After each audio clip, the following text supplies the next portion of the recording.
Hey guys, it's Liv here, and in today's video, I'm going to be ranking every single Dark-type Pokemon in competitive. If you guys enjoy this type of content and you want to see more videos like it, leave a like below and subscribe for more. The easiest way to get up to date on videos, as well as links down below to the Twitter and Discord in case if you want a backup way to do so, or just a fun way to interact with me. Make sure to comment your thoughts in the tier list if you want to just get your voice out there. It's the easiest way that I also see your guys' thoughts, and it's actually been pretty helpful to see your guys' perspectives. Otherwise, if you want to support the channel monetarily, links down below as well to the channel membership button, forgot to mention that, and let's get started.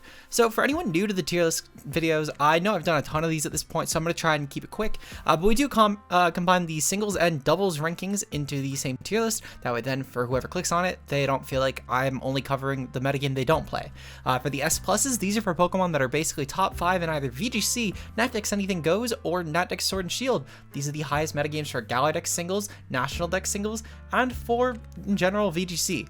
There's not really a VGC tier that's not just VGC. It's not like we have a VGC UU or VGC Ubers, it's just VGC. So all those rankings are going to be combined for doubles at least. Not enough people, from what I am aware of at least, there's not an active Smogon doubles community. I know it's active enough, but in comparison to like VGC, it's majorly different in terms of the audience.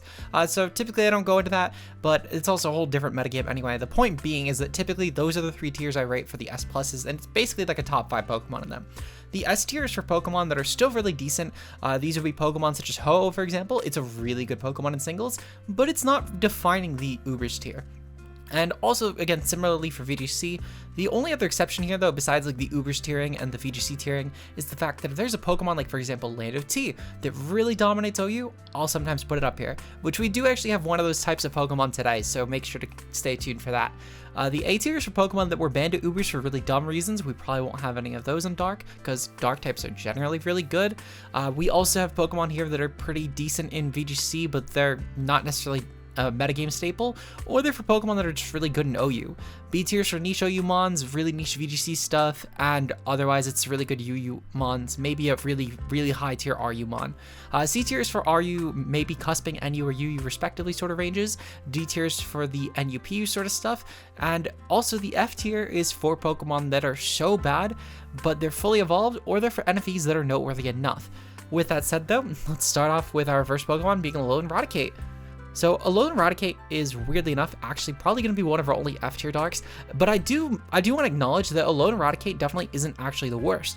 This has a few things going for it, such as Hustle, for example, which is an amazing ability. However, it also only has like 70-something speed, and despite the fact that it is dual priority, it also has a lot going out of its favor in that regard.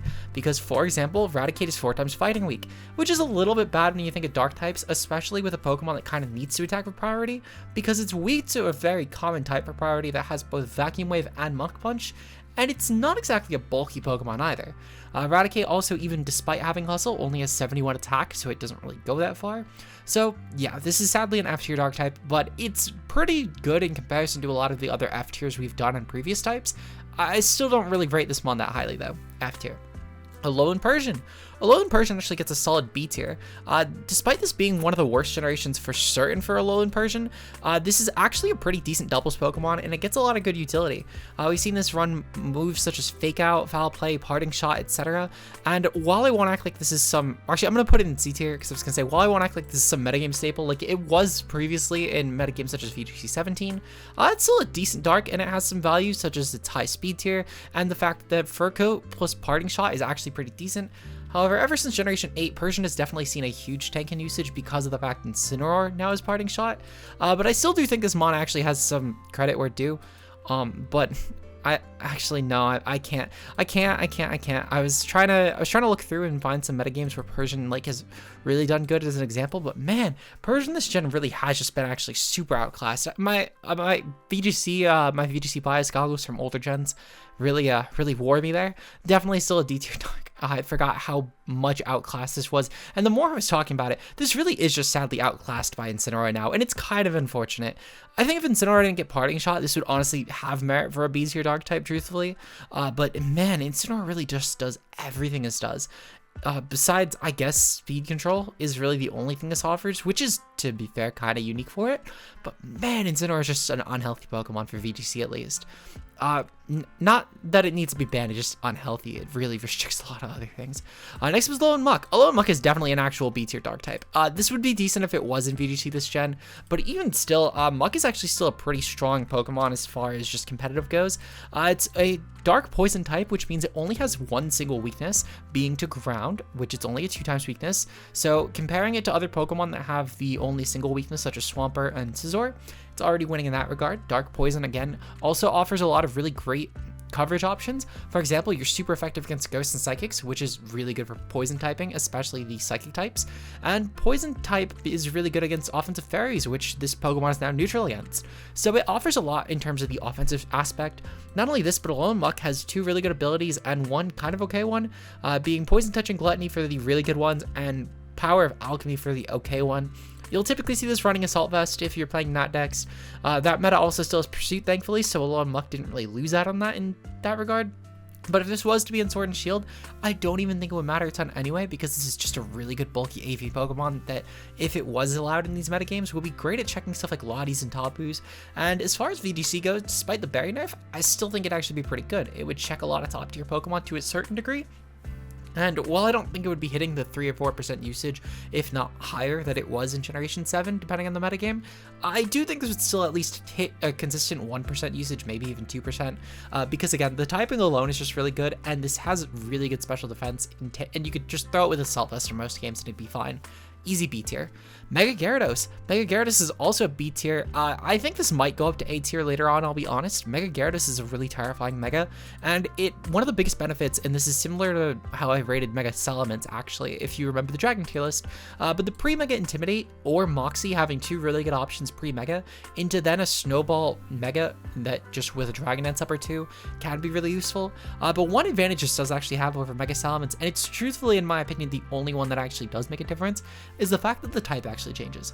And while Gyarados would have been fine actually as a water flying type, despite not having the best flying options for moves, I do think that the water dark typing actually does help play a little bit of mind games, because it does kind of determine if your opponent can just 4 times kill you with an electric attack, or if you could probably sponge it, because Mega Gyarados also actually has an incredible special defense stat of 130, and yeah, I think this mod's actually really good. This is one of those things that when in the right position, it's very easy to put your opponent in checkmate with this, in my opinion, and on top of that, it is also very easy to just set this up for wins. Though there are a couple of really good Pokemon in that decks that check this so well that it's not an actual OU Pokemon, stuff like Rillaboom and Toxapex, but it's still a really good Pokemon in my opinion. Easy B tier. Galar Moltres. Galar Moltres also gets a B tier. I'm going to put it in between these two, mostly just because of the fact that this gets pretty outclassed actually in singles in my opinion. I will say though that Galar Moltres is definitely a Pokemon that got banned in singles from the UU tier at least. It's never really a super viable Pokemon in OU. It's still a really good UU Pokemon well, good enough to get banned, I should say, and it's still a really good doubles Pokemon too. But I still think that Mega Gyarados would actually be, well, no, actually, I'm going to put this slightly above, but they're both B tier. I think that Mega Gyarados would still be good in doubles, though, with the options like Intimidate if Megas were still around. But one area where I do actually think that Galar Moltres really would shine is the fact that this is really easy to pop a weakness policy set with, which has been one of those really go-to items this generation for VGC. You're able to Dynamax Galar Moltres, go for stuff like Max Airstream and Darkness, which are really good ways to also help increase your damage output and speed, because the Airstream will boost your speed, which is amazing because it also does it for your ally Pokemon, and in tandem with that, you'll have Max Darkness, which is a great way to drop your opponent's special defense stat, which helps you take them out easier because of the fact that you're a special attacker.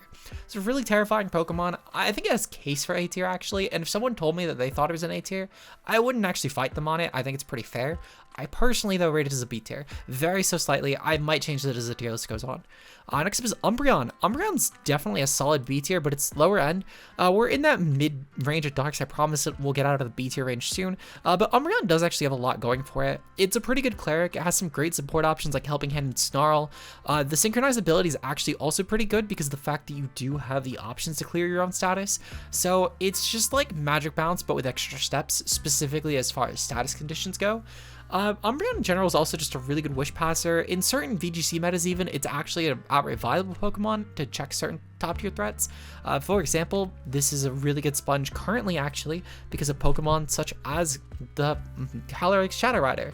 I won't act like an Umbreon is some high tier usage, it's just under a single percent point, but comparing it to stuff like Persian, which is reaching 0.02%, I think this actually has some merit going for it. You know, again, stuff like foul play support. Actually, this was a Series 9. I forgot to pull up the current VGC, but I know that Umbreon still has been seeing actual usage. Yeah, 3.63. Holy shit, I didn't realize Umbreon was getting used that much. But even still, I mean, and I don't blame people. This has a lot of good support in my opinion. Stuff like foul play is great for all the physical attackers that are running the meta. Stuff like Groudon, Lando, well, not Incineroar, it's not great for that. But the point being is that there's a lot of physical attackers that foul play is great for. Again, Snarl is amazing support, and it's also a pretty easy way to pop weakness policies in certain Pokemon. This is a really strong B tier in my opinion. I just think that there are a lot of really strong Darkness format in VGC to where I can't actually justify putting it higher than something like a Galar Moltres or a Alolan Muk, which would be an absolute monster if it was in the games. Same for Muk and Gyarados, just because it's also significantly better in singles than Umbreon, so it's really good. I just think that there's so many good dark types that this is one of those things that's going to get shafted by the typing. Murko gets bottom of D. We're going to play Riolu Claws with this, where it's going to end up in bottom of D tier. Great support option for VGC, but it is so absolutely terrible as far as singles performance would go that I can't really justify it. One thing I will say though is I do actually think that despite Murko not being in VGC this gen, it's a pretty clear candidate for an actual good Pokemon. It's a dark typing, which means it gets around other prankster users. You also get Taunt on top of this, as well as Tailwind, which is actually very unique. It's an actual legitimate edge this has over Grimmsnarl. You still get options like Feather Dance for dropping opponents' offenses, as well as Thunder Wave for speed control. You get a lot of good general support options. For Murko, I actually do forget. I know this has a ton of options for support. Stuff like Haze, that was another one. You pair this with Goth and make Perish Trapping work really well, because you're also a prankster user. The point is you do actually get a lot of good support on Murko. It is the definition of a good support Pokemon in my opinion, and I kind of wish that Honchkrow actually kept prankster, because I think it would legitimately be a really good ability on it with the general toolkit that it has.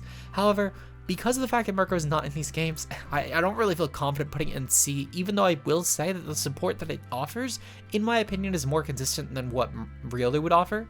I still don't feel confident putting it in C just off the fact we don't really have actual playtests, and maybe teams just prefer stuff like Grimm anyway, which is pretty fair. Grimm is a fucking monster, and it's really hard to KO.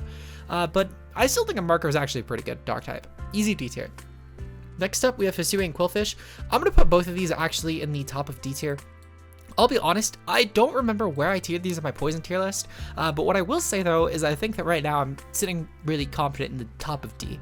I do think that, to be fair, Overqwil has potential to actually outclass Qwilfish, but this is the order I'm going to put it in for now, because I do think it's a slightly safer order until we know the offensive capabilities that Overqwil will get move pool wise. The biggest reason for this is mostly just because of the fact that, if nothing else, if these Pokemon truly do only keep their P-like movesets, Qwilfish at the very least within a Violite would be good enough as a spike setter, because of the fact that it just gets enough, albeit it's not a lot. But as far as what Qwilfish does get, you do get at the very least a physical poison move. I believe it gets Barb Barrage specifically. You, on top of this as well, sadly you don't get a physical dark type option.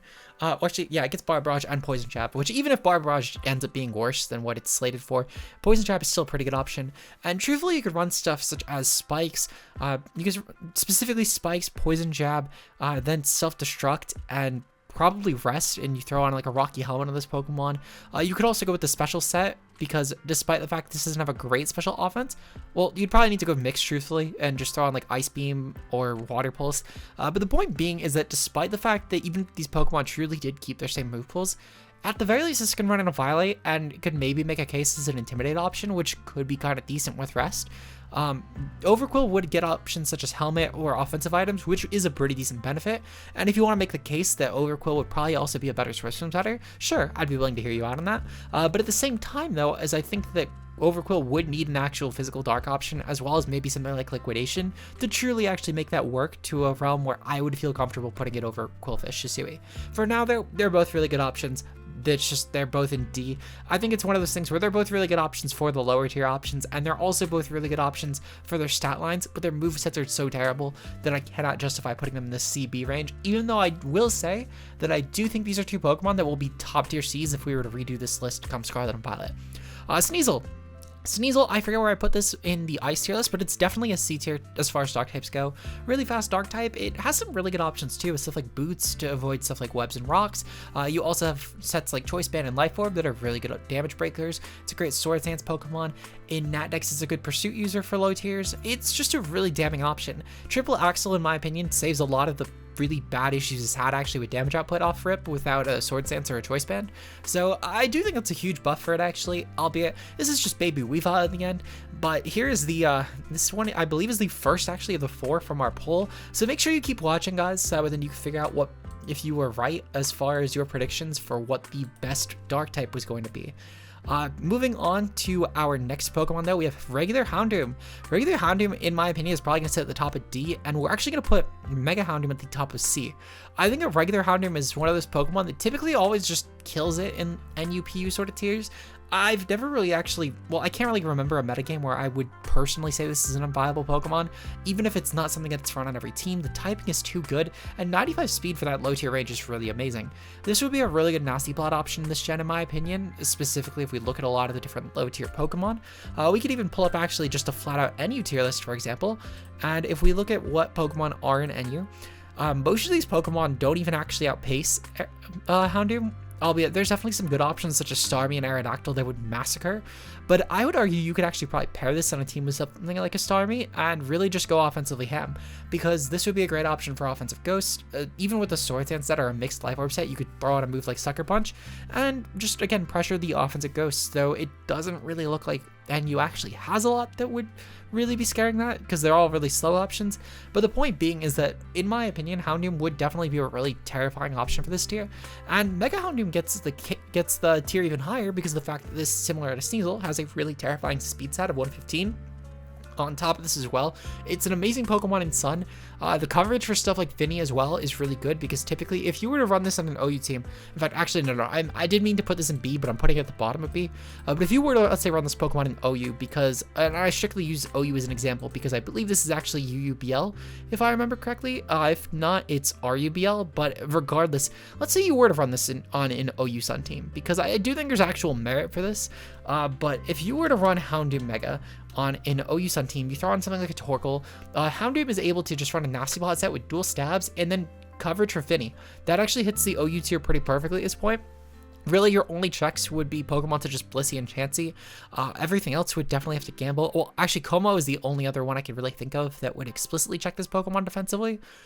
We can actually look at damage calc to this as well. I'm strictly bringing up Mega Houndoom here because I think that Houndoom kind of speaks for itself. But if we pull up Mega Houndoom, for example, and we put this at Nasty Plot with +2 versus like a Toxapex, Toxapex literally cannot actually switch in on this Pokemon, even if you do end up going for more special defense oriented Toxapex, because all you need is that Sun Boost. You're now doing 38-39% minimum. Even with Fire Blast, you're also getting that off. I didn't realize Fire Blast did that much. But let's say though you switch in and on the Toxapex, Sun's up, you get a Nasty Plot up on the switch in turn, you're doing 76%. Even if Toxapex hazes you, you're still going to out damage it to where it's dead guaranteed the next turn, even from a max bet of Toxapex. And keep in mind, this is one of those OU walls that a lot of people think has actual no counterplay, or at the very least is a borderline uncompetitive Pokemon. And Houndoom on a Sun team could just absolutely maul it. And that's, again, another water type. Typically, these are checks to fire type Pokemon. For Pokemon like Finny, it's still versus Sludge Bomb. Typically, your way of beating this would be a Pokemon maybe like Tyranitar, for example, which could not only clear the Sun, but it's also a good resist. And there's a couple other options here, to be fair. The 115 speed on a Mega isn't exactly some obnoxiously fast speed tier either, because a lot of Scarfish can outpace it. And Houndoom would basically need to go for a Flame Charge to do that, which has its own risks. But this is one of those Pokemon I think truthfully could be an amazing Pokemon on a Webs team or on a Sun team, and I think it could do damage either way. Easy bottom of B. Tyranitar is an easy A tier, and I think that Mega is also an A tier just right after it. Tyranitar being higher than Mega Tyranitar, despite the fact that obviously Mega T-Tar has the better stats, is truthfully just because of the fact that I think Tyranitar is a little item dependent. Now, what do I mean by this? For example, if you're running Tyranitar, typical items you would run on a Tyranitar would be items such as Choice Band or Assault Vest or Leftovers or Smooth Rock or really anything of that sort. These are typically really strong Tyranitar options. However, unless if it's for some reason a really specific metagame that would benefit a lot from the extra Spinef boost that Tyranitar Mega has, while also being able to run Stealth Rocks, and as I said, it's very specific for that reason. Typically though, Tyranitar is going to be the better option there. Now, I will say that Mega Tyranitar does have a few cases where it can actually perform better. Stuff like Mega Lotties, for example, you can typically run on Mega T-Tar teams while still making sure you're getting Stealth Rocks and taking those hits ever so slightly better. So I do think this has actual merit as a good Pokemon. Also, the 71 speed is pretty good, and on Dragon Dance set, this is actually significantly useful because it does make a difference between outpacing Pokemon such as Tapu Koko, for example. So I do actually think that, in theory, this is one of those things that could definitely be pretty useful. And Mega T-Tar definitely does have its place in the meta. However, I do think that regular T-Tar is a little more consistent. They're both honestly A-tier darks. Mightyena, easy F tier. I don't even know if I want to put it below or above Raticate. Because I know this doesn't really get a lot going for it. Intimidate's kind of cool actually, and Moxie's also kind of cool, but this Pokemon having 70 speed and its highest stat being 90 attack, the coverage is okay at best. I'll be honest, I think if nothing else, at the very least, the Alolan Raticate has dual priority, and on top of that as well, Hustle to at least boost its damage output. Moxie, this needs to actually claim a KO to do so, which means you need to find something kind of weak, because this also doesn't really have great setup. Again, if nothing else, at least Raticate Alola gets Sword Stance, which is pretty good. So yeah, I can't really even rate Mightyena above it. This actually is just the worst dark type, probably. F tier. Shiftry's bottom of D. I'm gonna put it right above Murkrow. It's kind of a cool sun option actually, with stuff like the grass dark typing, both of which are weirdly enough unconventional. Well, grass is a weirdly unconventional offensive typing, but with stuff like Solar Blade and Solar Beam, it's actually kind of cool. This has good offenses and good setup for both, with Nasty Plot and Sword Stance respectively. On top of this as well, you get priority options outside of Sun like Sucker Punch, cool utility like Fake Out and Defog. I think Shiftry's not terrible, it's just not a great Pokemon. Easy D tier. Next up is Sableye. Sableye is a pretty cool option actually, and I'm gonna, unlike the other megas that I've done previously, I'm gonna tier these a little differently. Well, I'm gonna talk about these different because they're actually very different Pokemon. With something like a Mega T-Tar and Tyranitar, they do similar roles. Same for stuff like Houndoom and Mega Houndoom. It just, the megas do them with, in theory, slightly better stats. But Sableye though is a legitimately different Pokemon. Sableye is an easy C tier. This is an amazing support option. In low tiers, you'll see this actually running stuff like Prankster and Weather options, or you'll maybe see them running just in general random Willow sets with Recover, and in doubles you'll see it doing the same thing pretty much, but you do have a few other options for support moves that Sableye does really make a lot of damage with. Stuff like Quash, for example, which makes it so when the Pokemon that you target, guaranteed moves last that turn. This isn't really a move you can actually even potentially use in singles because they will always just go after you anyway, and the turn's basically mute because they have to attack Sableye regardless. But in doubles though, where there's multiple Pokemon on the field, you can outright pick off certain KOs you otherwise would have never had business taken care of this way. And I do think that Sableye actually does have a very unique feature in this regard, because it's also a Prankster Pokemon that gets this move, and its typing only has one weakness. Sableye is a really good support dark type, easy C tier. Mega Sableye, on the other hand, is honestly a really terrifying defensive option. Now, I'll be honest, I don't even know actually if people really value Mega Sableye versus like Tyranitar these days.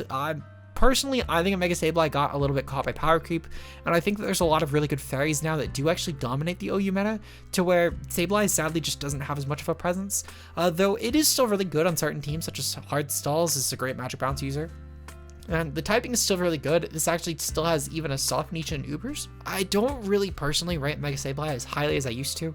I think if you asked me in Generation 6, when you had stuff like, for example, the abilities on Megas changed once you've used an attack, and same as the speed stat, so you could actually get, in theory, a really fast turn 1 Mega Sableye without even having to worry, as well as the fact that a lot of other Megas just were worse because of that speed change being later on. Also just due to the fact that there were so many less fairies, I think in a Gen 6 meta I would have given this an easy top of A tier, or maybe even like a bottom of S tier. But in this gen though, I think it's probably going to be one of our lowest A tiers. Next up though, we do have Sharpedo and Mega Sharpedo. These ones, similarly to Sableye, they do kind of feed off of each other. However, unlike with Sableye, they still do kind of the same thing. But Mega Sharpedo is only as good as it is because of how good regular Sharpedo is. And I think that regular Sharpedo is actually going to be a bottom of C tier option. So if you guys guessed Baby Shark, you were officially incorrect. Sneasel is currently higher than it. However, I do think a Mega Sharpedo though actually would be top of C. So if Mega Sharpedo was the one that would have been pulled, we would have ended up you guys would have been right. But Mega Sharpedo I think is pretty good, specifically because of what base Sharpedo offers. Stuff like Speed Boost, for example, is an incredible ability to try and then make Mega Sharpedo that much more threatening, and Mega Sharpedo having stuff like the Speed Boost as well as the general offensive boost and ability with Strong Jaw does make us an absolutely terrifying offensive threat. Now, regular Sharpedo is still not without actual uses. It's a great option for Life Orb mixed sets. In fact, we see a ton of them this generation, where this is a pretty legitimate threat in the lower tiers. And I think the Sharpedo actually has kind of kept up with power creep pretty well. It's one of those Pokemon that, like, whenever it's about to become a truly unviable Pokemon, something goes its way. In this gen, for example, it got moves like Flip Turn, which were really huge actually for Sharpedo, trying to no longer just commit to cleaning a team. You get options as well like Liquidation that have come through generations. So I do think a Sharpedo as well is also just a really good option. And they're both C tier. I just think that Sneasel's better than regular, but Mega Sharpedo is better than Sneasel. Cacturn, really terrible option, but at least it gets hazards. Still terrible speed stat though, but at the same time, this is a Pokemon that can run dual offenses, which is kind of useful if nothing else. If in theory, this also gets an immunity if you ever live long enough to use it with Water Absorb. So I'll give it F tier, but it's definitely at least has more use cases than Cacturn and then Raticate, Alola, and Mightyena, even if it's not by a lot. Crawdaunt's up next. Really terrifying breaker, actually, and I think this generation's done Crawdaunt really well. Crawdaunt's gotten to see just a lot more play, just purely off the fact that its typing is really good, and the meta just happens to be fairly weak to it, actually. With moves such as Knockoff and Liquidation on an adaptability Pokemon, it's kind of hard to not see why Crawdaunt's actually a good option.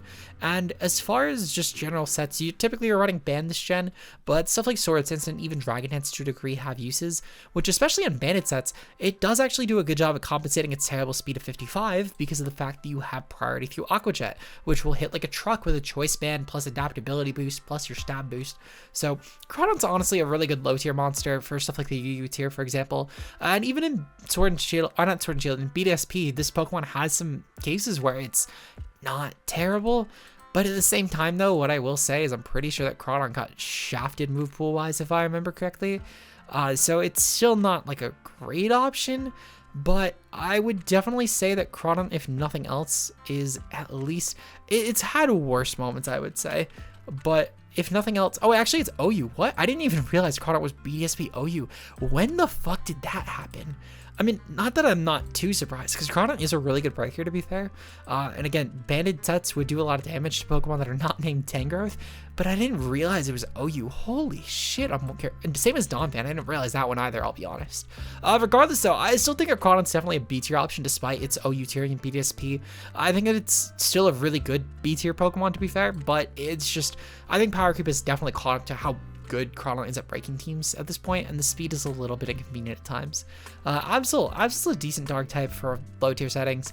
Definitely gonna get D. I'm gonna put it right above Shiftry because at the very least Absol's not as weather dependent, and also on top of this as well, I think that Absol has a few other things going for it, such as its ability pressure is pretty good, or just Scopeland Super Luck sets, which are pretty decent. This has some decent coverage with moves like Close Combat, Knockoff, Play Off, etc. And Sucker Punch for great priority too, and a lot better of a physical attack set to take advantage of this. Mega Absol though gets, honestly, top of D. Really good Magic Bounce user. The speed, just like with Mega Houndoom, does go a long way. However, unlike with Mega Houndoom, I do actually think that Mega Absol is definitely a good amount worse, personally.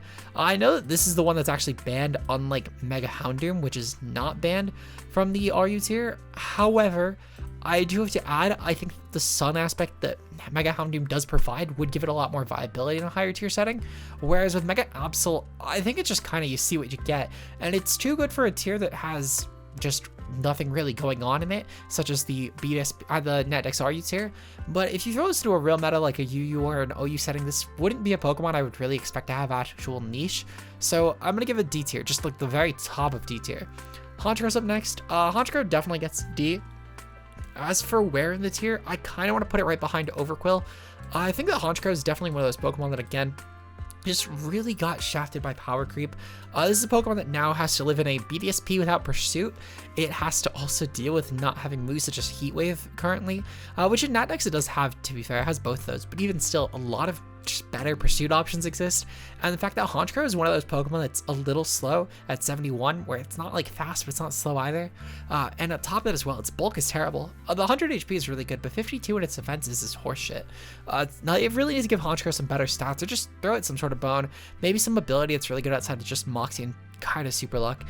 Maybe over Insomnia, give it Prankster, to be honest. That would be really good, and I think you could actually maybe see some Honchkrows in at least like an RU setting for like an actual metagame that's not just BDSP, where it's running stuff like Prankster Tailwind and Taunt sets, or maybe even going for Prankster Haze to top setup options.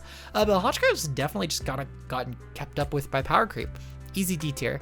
Next up is ScunTANK. ScunTANK, again, similarly, just meta's not as kind to it. Dark Poison type is still really good though, and on top of this as well, ScunTANK does have a lot going for it with moves such as Nasty Plot, Defog, etc. I won't act like that ScunTANK is some really terrible Pokemon.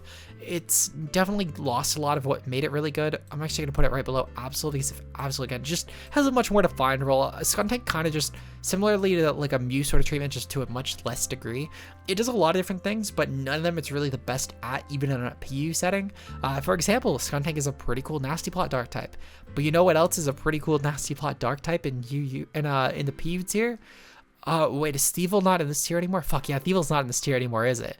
Damn, okay, I was actually so confidently ready to go for Thievul. So maybe I guess that's a role that I could go for. Yeah, you know what? Thievul, Zoroark, etc. They're all not in this tier. God damn it, where the fuck did those Pokemon go? Oh, never mind. Thievul's also here. I think that Thievul's still actually better at that role anyway.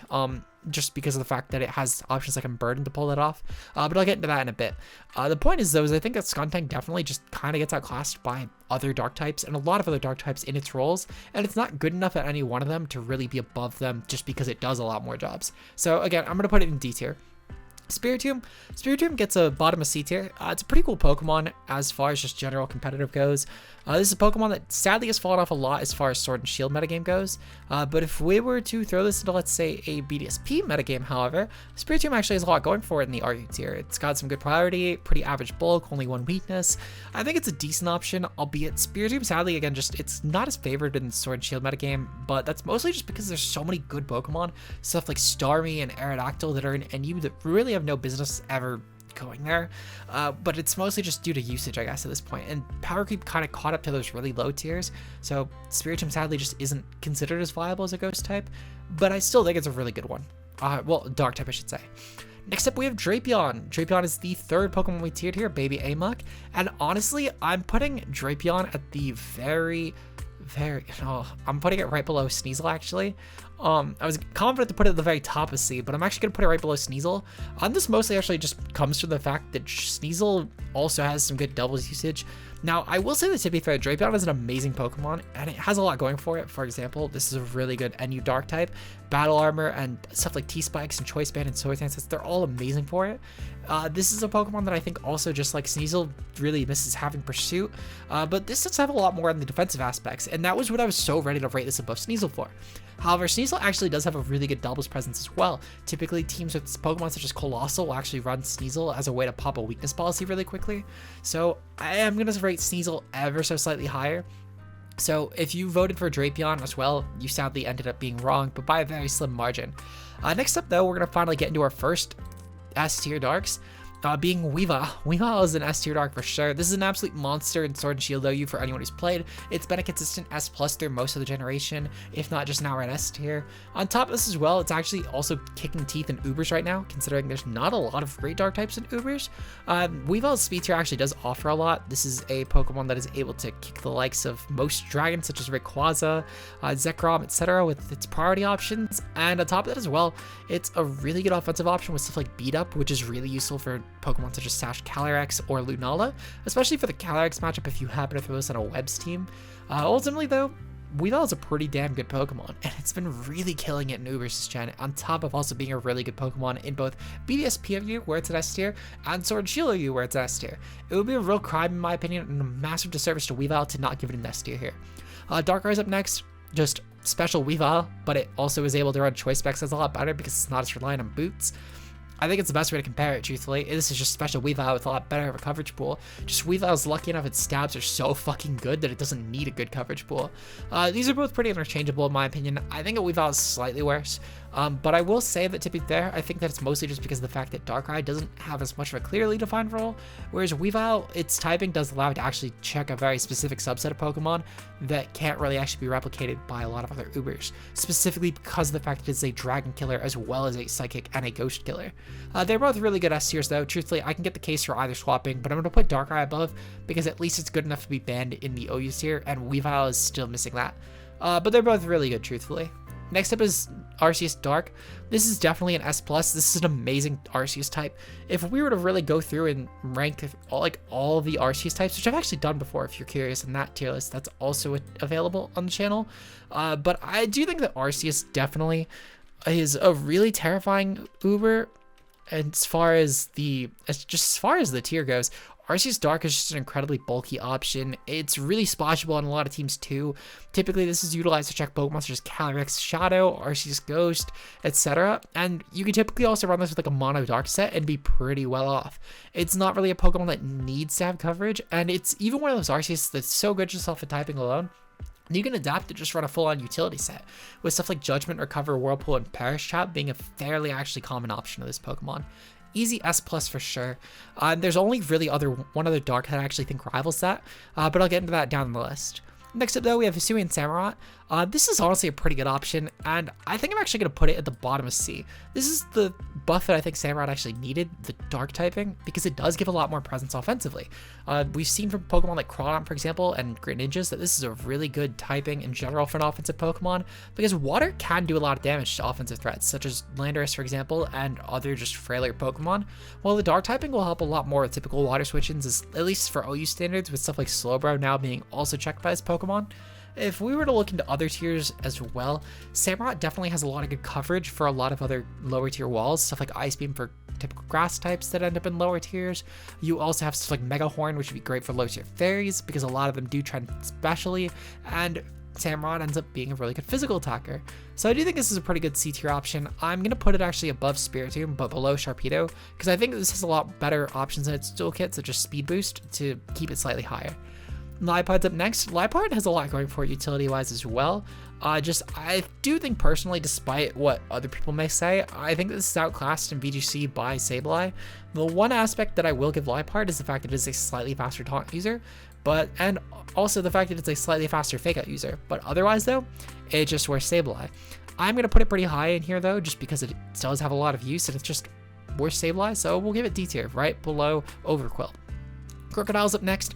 Krookodile honestly does get the very top of B tier. This is a UU monster. Actually, no, right below Galar Moltres.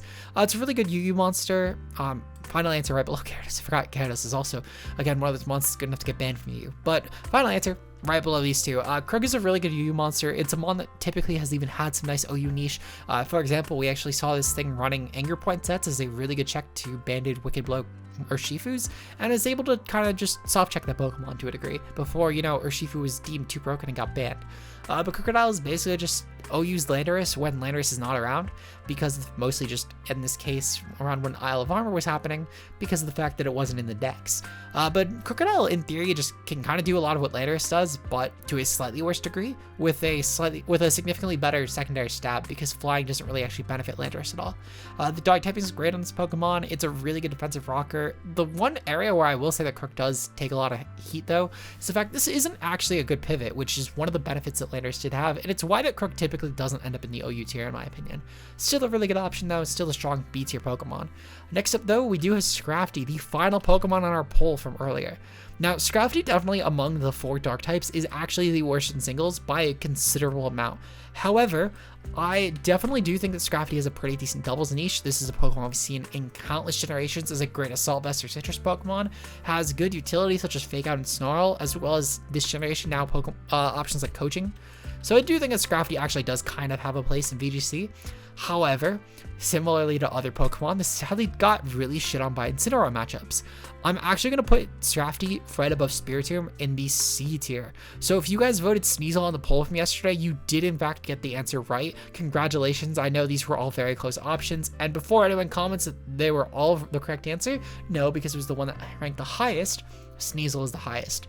So Sneasel voters, congratulations to 25% of you that did as of recording this. You have won. Zoroark's up next though. Really good option. Illusion's an amazing ability. Does give us a lot of usage in my opinion. Also a really good trick Pokemon, a great Scarf or Specs option. Easy C tier. I'm putting it right above Spiritomb, right below Scrafty, because I do think a Scrafty is better niche and doubles, even if it's such a low usage stat because of Incineroar's usage. Pawniard's up next. Pawniard gets a solid D tier. I'm putting it right above Morpeko. This is one of those Pokemon that I think that low tiers just got so inflated with dark types that Pawniard, again, similarly to Scrafty, it just wasn't needed in the low tiers anymore. But it's a dark type that typically has actually done some good damage in PU. It's one of those mons where, depending on the metagame, the steel dark typing is really good. It's a good rocker with a violet as well. It's a pretty decent Pokemon in my opinion, and I'm kind of shocked it's not actually a tiered PU mon, because I do think it matches up pretty well against a lot of these Pokemon. But regardless though, I think that Pawniard's pretty good, and we'll give it a D tier.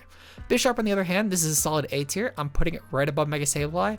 I think that Bisharp has a lot going for it this gen, with stuff such as Lando's usage being so obnoxiously high, Defog being a really good removal option, and it's a really key one. There's not a lot of spinners who know you these days, because a lot of spinners were really shit. Barring Drill, of course, is really the only one, which even then, Excadrill doesn't even know you anymore. So really the main form of removal these days is just defog spam, and Bisharp takes advantage of that a ton, especially on Veil teams where this Pokemon can typically just be a really good threatening option to set up Sword Stance and force your opponent to really think twice about actually clearing your screens away. Really terrifying dark type. It matches up really well against a lot of the meta. It's an offensive pick. Easy A tier. Vullaby, same logic for Morpeko, but I will say I'm going to put this higher, and it's going to be a really stupid reason. It's actually the first time I've ever done this as a reason for anything. But it's strictly for the fact that this actually got banned from the LC tier, and Pawniard did not.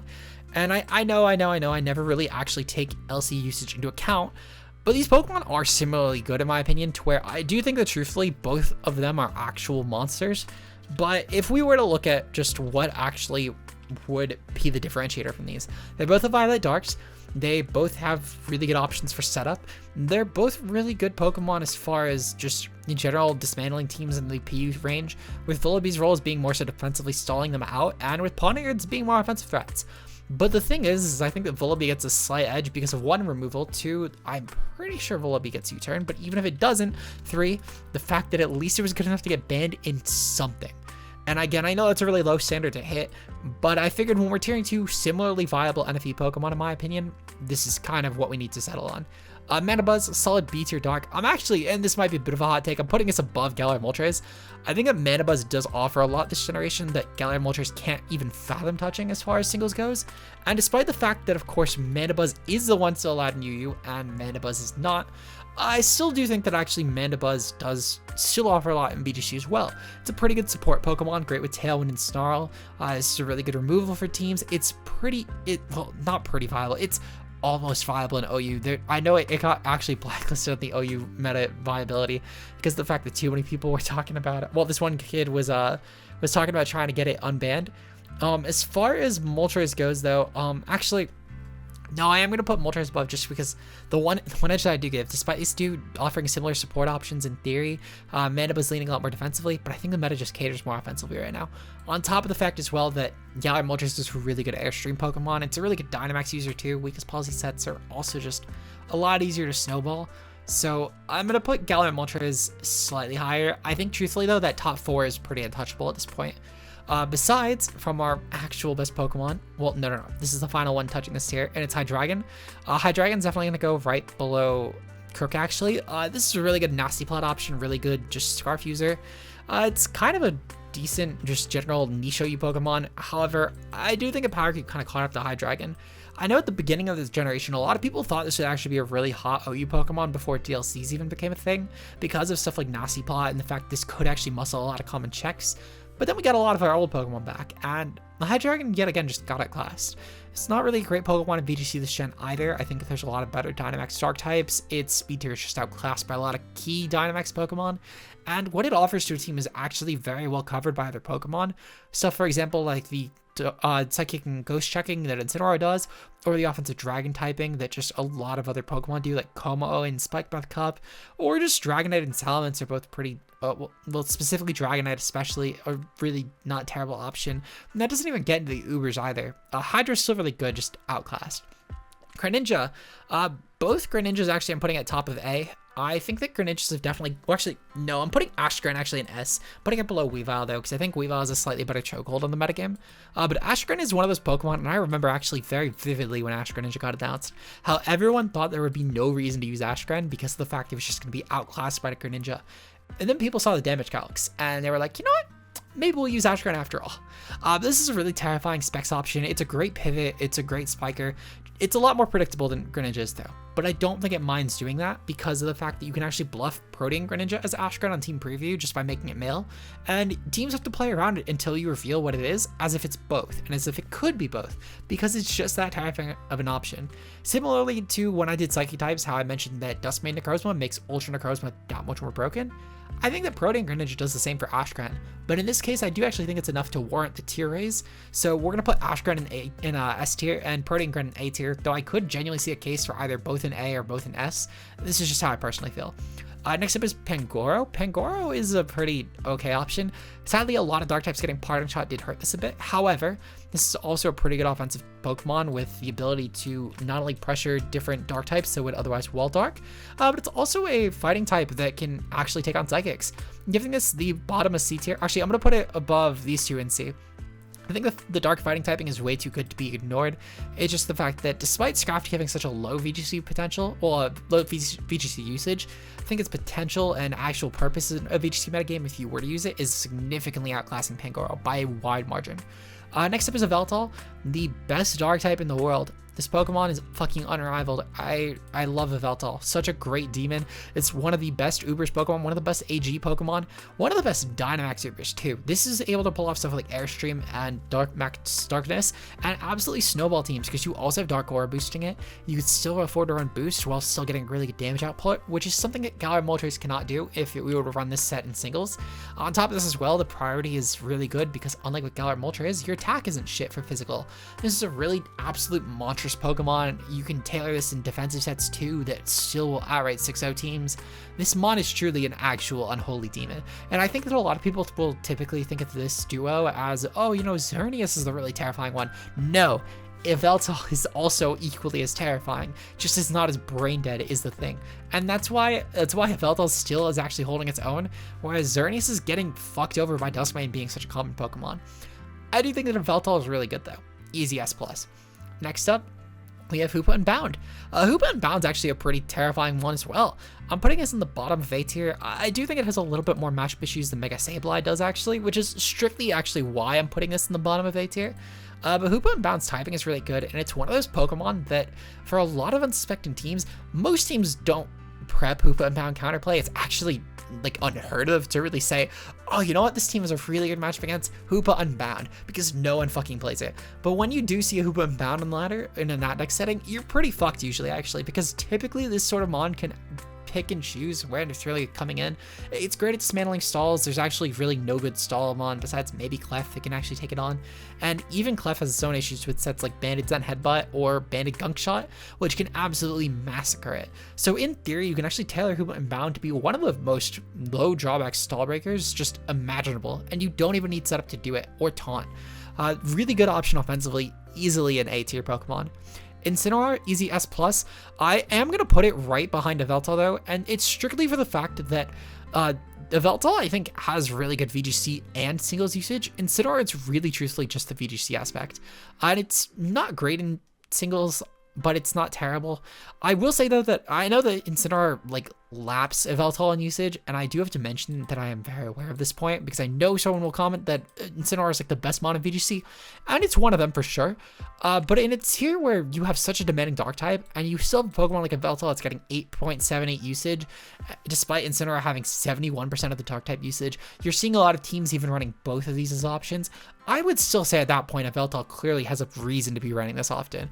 On top of this as well, I think Yveltal does still offer a lot more to Incineroar in terms of a toolkit. Incineroar, it's basically the same like 7-8 moves. It just does those very well, and you'll see them shifted mostly in the EVs rather than the moveset. Yveltal, I think, is a lot more it can do for a team. They're both really good options. I personally do value Yveltal's usage as a top tier Pokemon in singles and a decent Pokemon in doubles, higher than Incineroar being a top tier Pokemon in doubles and a kind of lackluster one in singles. But let me know what you think on that down below. Sableye Dark, among the Sableye types, this is pretty decent. The fact that it has an immunity, the fact it has low weakness count, I'm putting it right below Alolan and Persian. Just strictly off the fact that I think that Alolan and Persian has a much better job at pulling off utility sets. Though I will say that Sableye Dark definitely does have a couple benefits, whereas for things such as defog, for example, whereas Alolan and Persian I think it's just benefits in the speed mostly, but in that sort of cluster from like Alolan, well actually from like Liepard all the way to Shiftry, I think it's pretty debatable the order.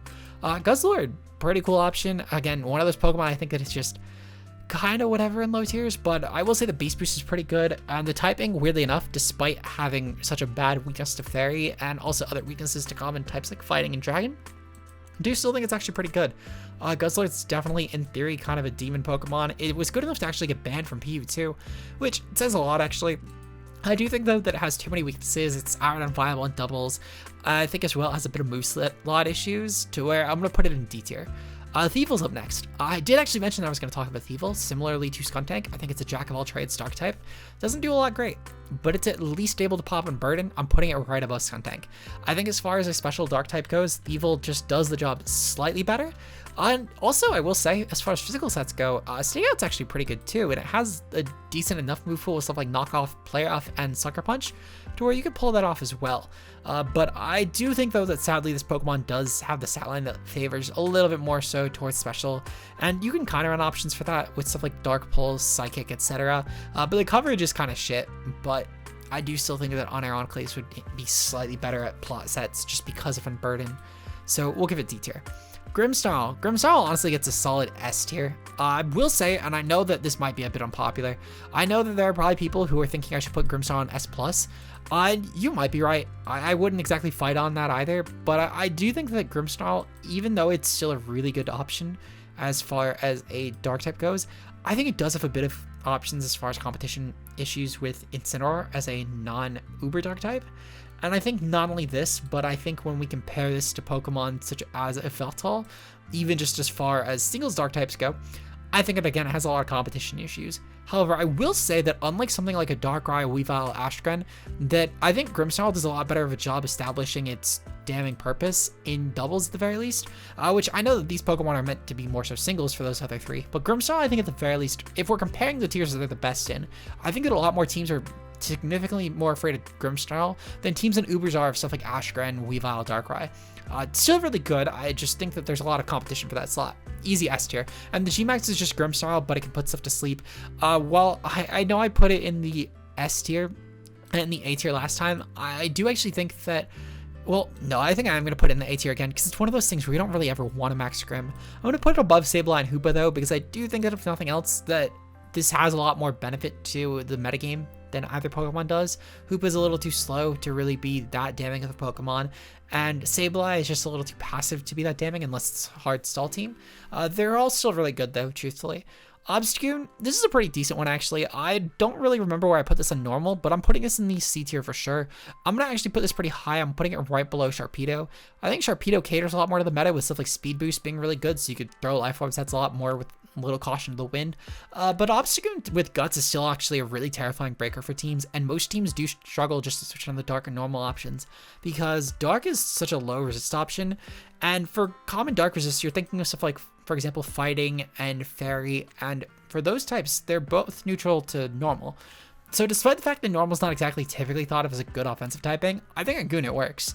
Regardless though, especially with options like Facade, I should say, that's why specifically it works. But regardless though, I think that Goon's a C tier Dark. Morpeko really only gets to stay in D tier because its signature move works like Rapid Spin while doing a lot more damage. Sadly though, it's a little bit too gimmicky because it changes types, which is a little unfortunate. I'll put it above Weavile though, because at least if nothing else, this has an actual move pool. Urshifu single, this is a really terrifying option. Honestly, I'm putting this right below Grimm, and it's solely for the fact that I think that as far as a singles presence goes, it's more damning than these three. Actually, not more damning than Darkrai. I think that Darkrai has a lot more going for it just because of the fact that it's Yeah, no, because you don't really actually have the ability to run stuff like knockoff on Urshifu, which is, I was going to actually make the argument that Urshifu would be better because of Physical Dark, which means it would have access to knockoff, but it actually doesn't have access to knockoff, and it just hit me that it didn't. So I'm going to put Urshifu right below Darkrai, because these are both two non-knockoff Darks. I just think that Darkrai, if nothing else, is a little more unique, and the speed is a lot better than Urshifu's, whereas Urshifu kind of needs to run a Scarf or just bank on Sucker Punch, and that's really all it has to get around that speed, whereas Darkrai, though, will just outpace a lot of teams in Ubers. All these are still really good though. The G-Max literally just goes right behind Urshifu. It's one of those things where I still think the G-Max is terrifying because of the fact that you can break stuff like Max Guard and all that, and you still get a really high damage power move, but typically you're preferring the crit option from Wicked Blow.